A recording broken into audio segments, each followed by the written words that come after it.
It was supposed to be the happiest time of their lives. In the summer of 1988, Michael and Sarah Whitmore, a young couple from Edmonton, had just tied the knot. After a simple but joyful wedding, surrounded by friends and family, they set out on a honeymoon road trip through the rugged beauty of Alberta's mountains. They drove away in Michael's dark blue sedan, decorated with ribbons and cans tied to the bumper, a symbol of love, laughter, and the beginning of forever. But forever would not last. Somewhere along the winding highways cutting through Alberta's wilderness, the newlyweds disappeared. At first, no one panicked. Honeymoon trips often meant days without phone calls, but as time passed, and neither Michael nor Sarah contacted their families, concern turned to fear. Their car was never found. Their trails seemingly evaporated into the dense forests and vast mountain ranges. Police launched a large search operation. Helicopters combed the valleys, volunteers scoured trails, and divers explored lakes along their route, yet nothing surfaced. It was as if the road had swallowed them whole. In the years that followed, their disappearance became one of Alberta's most haunting mysteries. For the Whitmore families, life froze in 1988. Birthdays and anniversaries passed in silence. The young couple's smiling wedding photos became painful reminders of love cut short. Rumors spread, theories grew, and locals whispered about what could have happened: an accident, foul play, or something stranger hidden deep within the wilderness. For nearly 2 decades, the case remained cold, locked away in silence. Until, in 2005, a discovery in the most unlikely of places, a dark bear cave high in the mountains, would reopen old wounds and force investigators to confront terrifying new questions. In the days after Michael and Sarah Whitmore failed to return calls, their families contacted police in Edmonton. At first, officers reassured them. Sometimes honeymooners extended their trips, especially in the scenic Canadian Rockies. But when a full week passed with no contact, alarms went off. The newlyweds' car, a dark blue sedan, was entered into the National Missing Vehicle Database, and an official search was launched. Helicopters traced the highways leading from Edmonton toward Banff and Jasper, scanning for signs of skid marks or wreckage. Volunteers walked trails, calling the couple's names into the vast wilderness. Local rangers checked cabins, rest areas, and remote campgrounds, hoping to find any trace of the missing pair. Yet despite massive efforts, not a single clue surfaced. Newspapers quickly picked up the story, splashing their wedding photos across front pages under chilling headlines like "Newlyweds Vanish without a trace." Rumors spread through Alberta communities. Some believed the couple's car had plunged into one of the deep mountain lakes. Others whispered about possible foul play, hitchhikers, a robbery gone wrong, or even the dark suggestion of abduction. Investigators interviewed friends and family, searching for motives or secrets. But Michael was described as kind, reliable, and hardworking. Sarah was known for her warmth and laughter. They had no enemies, no debts, and no reason to run. Their sudden disappearance defied logic. As the weeks stretched into months, the official search was scaled back. Without evidence or leads, the case grew colder. For their families, the silence was unbearable. They clung to hope, but were forced to live each day with the torment of unanswered questions. And yet, the mountains of Alberta held secrets that time, nature, and patience would one day reveal in the most shocking way imaginable. By the end of 1988, nearly 6 months after Michael and Sarah vanished, the case had already lost momentum. The search teams were exhausted, funding was running out, and with no physical evidence, investigators were left with nothing but theories. The dark blue sedan had simply never appeared. No trace on highways, no wreckage along mountain passes, no oil slicks on the lakes. It was as if both the car and its passengers had been erased from existence. Detectives revisited their last confirmed sighting, a gas station outside Red Deer, where a clerk remembered the smiling couple buying snacks and road maps. After that, they disappeared into thin air.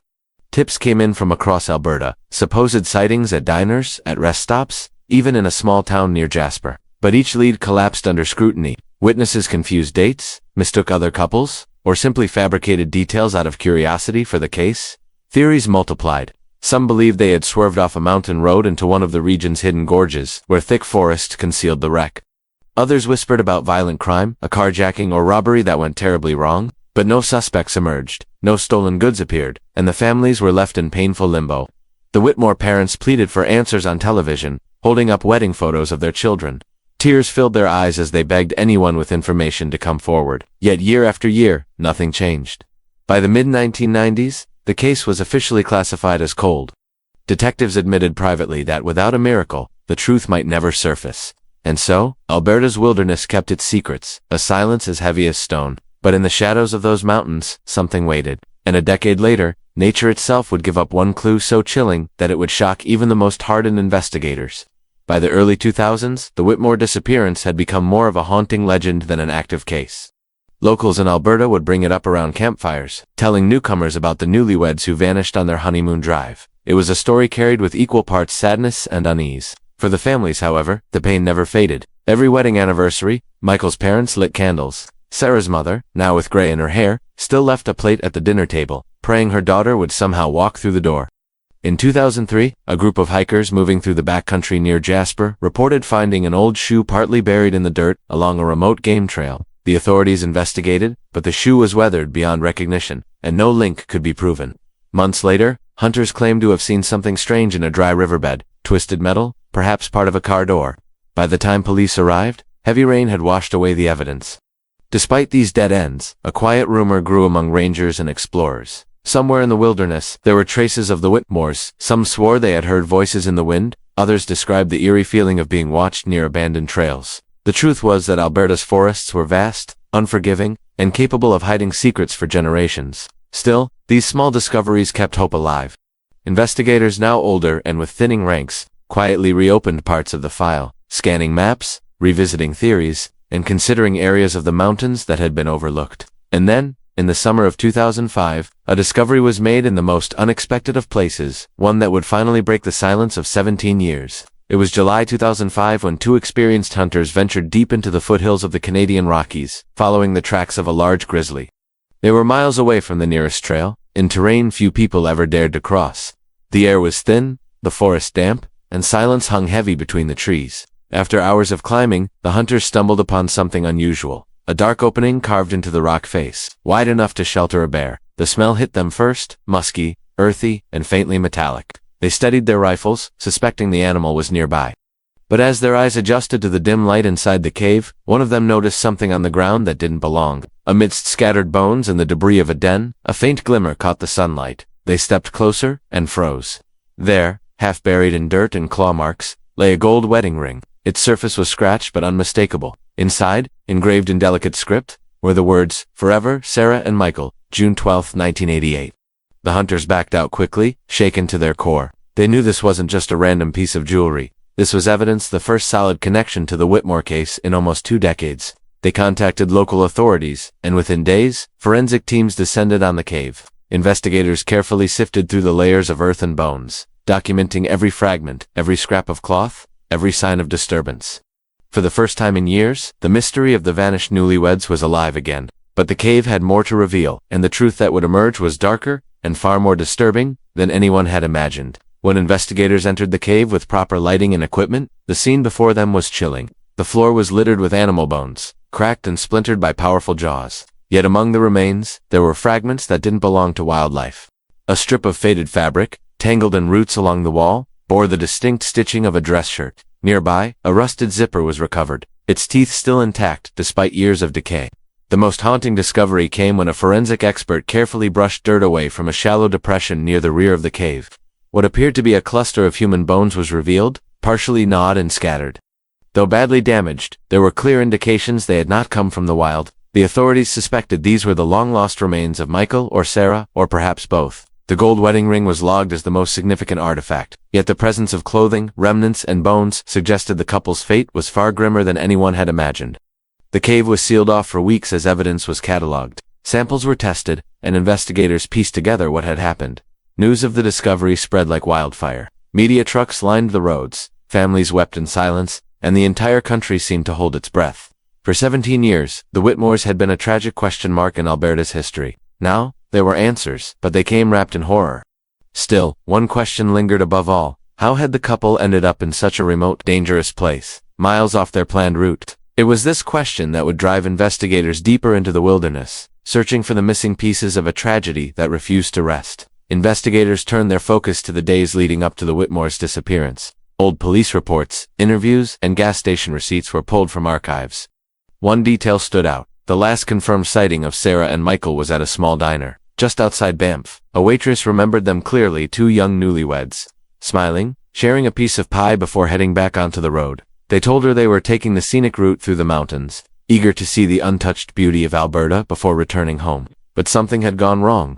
Maps from that era showed the main highway was safe and well-traveled, yet the Whitmores appeared to have veered off onto a logging road, one that twisted into isolated wilderness. Investigators speculated that either they got lost, or someone persuaded them to take that route.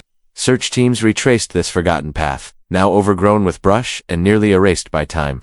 Along the way, they discovered subtle clues: a faded roadside sign with bullet holes, a broken piece of glass reflecting faintly in the dirt, and tire tracks fossilized in hardened mud. These signs hinted that the Whitmore's car had indeed passed that way. The closer the teams drew to the mountainous region near the bear cave, the more the puzzle began to align. It seemed undeniable that the couple had ended up stranded in the most dangerous corner of the Rockies.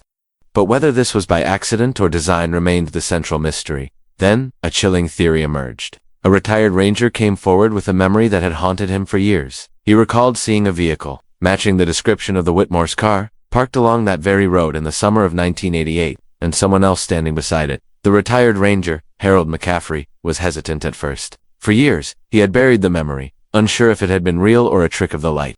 But when he saw the news about the wedding ring and the cave, the images came rushing back. In the summer of 1988, Harold had been patrolling a remote stretch of road near Jasper when he noticed a light-colored sedan, pulled off to the side. He slowed down, intending to check if the driver needed help, but something stopped him. Next to the vehicle stood not one, but three people. Two matched the description of the young newlyweds: Sarah's dark hair, Michael's tall frame. But there was a third figure, a man in his late 30s, wearing a dark jacket despite the heat. Harold remembered the way the man turned abruptly, shielding his face as the ranger's truck passed. Something about that look unsettled him, and instead of stopping, Harold drove on. When pressed, he admitted he had regretted that decision for nearly 2 decades. If he had pulled over that day, could he have prevented a tragedy? Investigators took his account seriously, sketching a profile of the unidentified man, but the trail was old and cold, and there were no records of strangers reported missing in the area at the time. Still, the ranger's testimony shifted the narrative. The Whitmores may not have been alone when they vanished. And if that was true, then perhaps the bear cave was not just a tragic accident of nature, but the final resting place, chosen by someone else. The idea of foul play reignited public interest and suspicion. Who was the man on that lonely road? And what role had he played in the couple's disappearance? With the ranger's account now in the open, the story of Sarah and Michael Whitmore took a darker turn. Until then, many believed the couple's disappearance had been nothing more than a tragic accident, a wrong turn into the wilderness, a fatal encounter with nature. But if a third man was truly with them on that road, then the case suddenly resembled something far more sinister. Investigators began piecing together theories. Some suggested the mysterious figure could have been a hitchhiker the couple had picked up, perhaps out of kindness, perhaps out of naivety. Others believed he was someone they already knew, a shadow from their past who had followed them into the mountains. Criminal profilers weighed in, noting that isolated stretches of Alberta's logging roads had been used before as dumping grounds for crimes.